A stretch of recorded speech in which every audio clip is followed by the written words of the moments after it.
ए का हो? कई दिन से तू बन ठन के यह रास्ता पकड़ के जालू आ हमके इतना नीक लगेलू इतना नीक लगेलू। सुना तार दिमाग खराब हो आ जाने लू का हो? तुहार कुल त नीक लगबे करेला। तुहरी नीक लगला में एक चीज गजब का नीक लगला। का गजब का निक लगला हो? बताई तनी बतावा तो सुना हम बताओ तो तुहर का नीक लगत हो। बतावा। गजबा के गलबा पर गजबा गोदनवा गोदवलू ना। अच्छा अच्छा ये गोदना की बात करते यह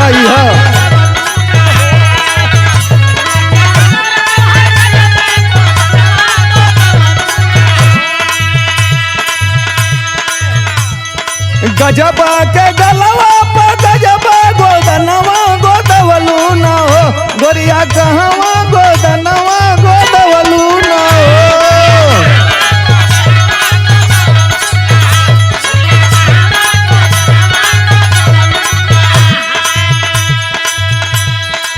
यह परेशानी हमें बा। अच्छा तो के ये परेशानी है? यह जानल चाहते कहाँ से गोदना गोदवलू। सुना बतावा। ये गोदना जानत हो कहाँ से गोदौले ही? अरे बतावा वो तो जानल चाहते हैं। जो ने गोदना की तू पीछे पड़ल हो ना। सुना बतावा। देख के गोदनवा कहे ललचेला मनवा गोदवली न हो।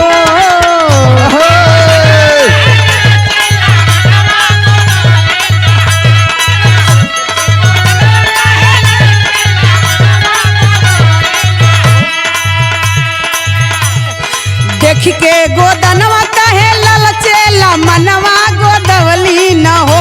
रजऊ नैहर में गोदनवा गोदवली न हो।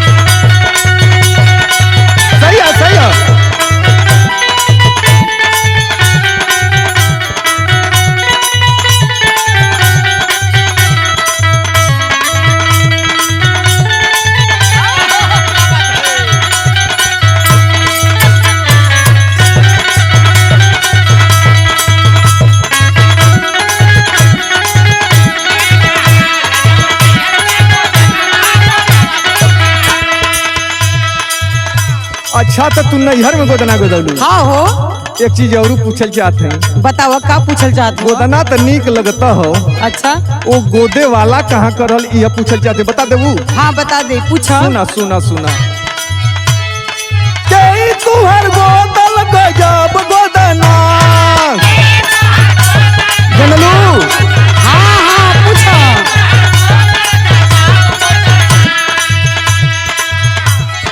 केथुआ से चहकल तुहार नयना। सही है सही है।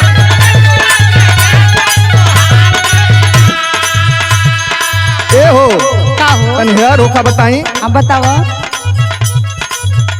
गजबा के लीलरा पर गजबा का बिंदिया सटवलू ना। अभी यहाँ पहुँच गईला। एकदम फुल तुम्हारा आइटम सही है।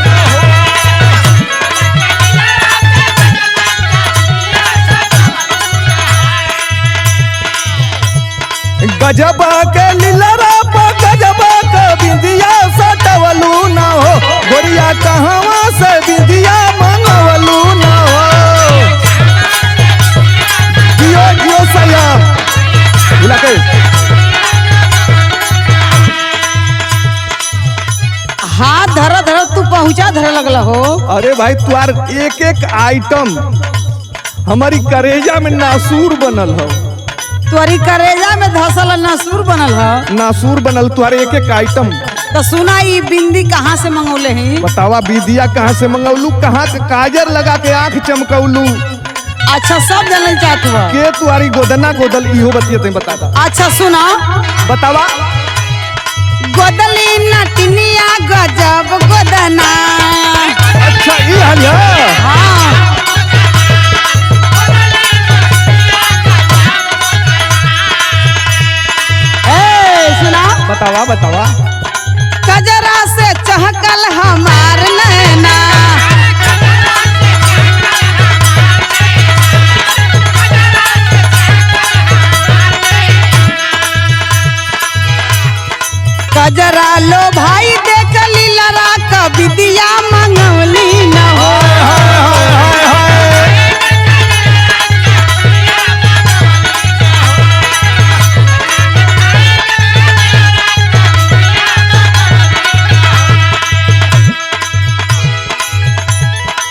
गईला लो भाई देखा लीलरा का विद्या मंगवली न हो रजऊ गोरखपुर से विद्या मंगवली न हो।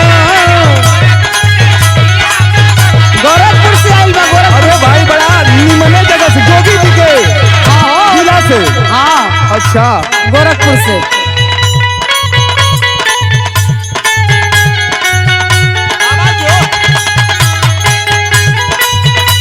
जो हिला के जो क्या बात है हिला के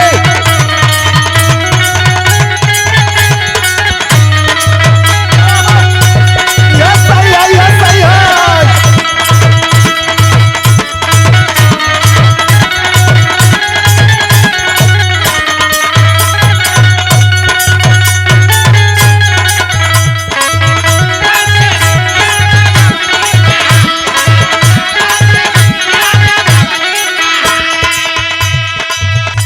अच्छा ई कुल तो बतौलू बड़ा जगह के चीज बनौलू।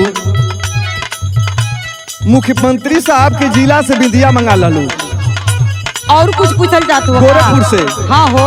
तो सुना एक चीज और पूछल चाहते हैं। पूछा पूछा। वो हमके बेधले हो। अरे एकदम दिल खोल के पूछा। वाह वाह।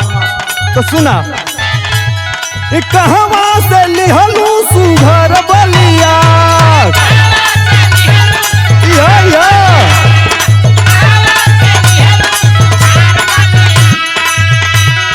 सुना तनी हरवा बोला। कहवा तो दर्जी सियल चोलिया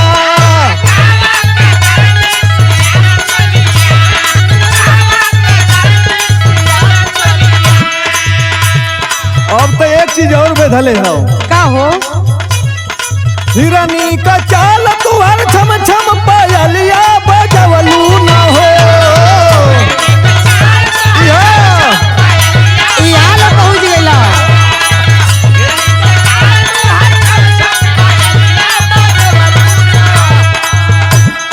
हिरनी का चाल तुहर छम छम पायलिया बजवलू न हो। गोरिया कहाँ से पायलिया मंगवलू न हो। सही है।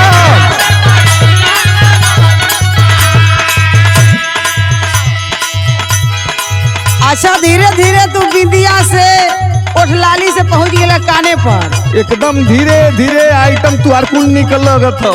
सुना बताओ बलिया से लिहली सुघर बलिया।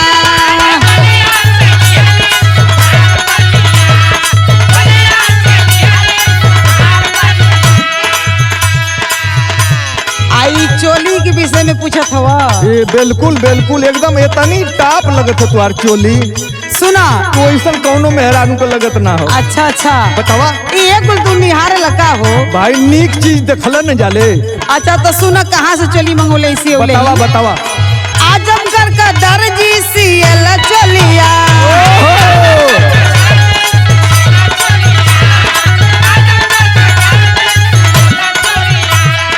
तब तो सिलाई कुछ टाँठ लिहले हुई। हाँ हो। अरे जब आजमगढ़ के दर्जी A1 क्लास के दर्जी होन यही लिए ना ज्यादा दाम ले ले। हाँ तो दाम तो ले लो ही हुई। हाँ चला ठीक है। सुना बतावा। बेधे करे जवा में तोहरे पायलिया मंगवली न हो।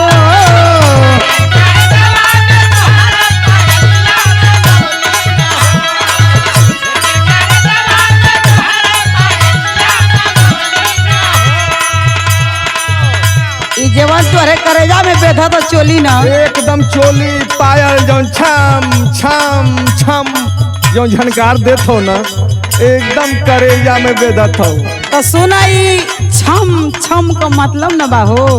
बतावा वो कहाँ से ले लू। सुना बतावा। बेधे करे जवा में तोहरे